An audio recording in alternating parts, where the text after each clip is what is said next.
अब की बार अर्जुन सरकार జనాల మధ్యలో ఉంటే సుమ, స్టేజ్ ఎక్కితే సర్కార్. సుమ సర్కార్ ఈరోజు హిట్ 3 ఈ కేసుని ఎలాగో మే 1వ తారీఖున సాల్వ్ చేస్తున్నారు, కానీ మాకు అప్పచెప్పినటువంటి కేసుని సాల్వ్ చేయడానికి మేము వచ్చేసాం. రే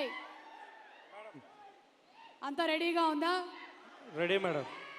మాకు అప్పచెప్పిన కేసు ఏంటంటే ప్రీ రిలీజ్ ఈవెంట్లో బిగ్ టికెట్ ఎవరో కొట్టేశారు. ఎవరో చెప్పేసేయండి మర్యాదగా. కేసు ఇన్వెస్ట్ చేయడానికి మేము వచ్చేసాము.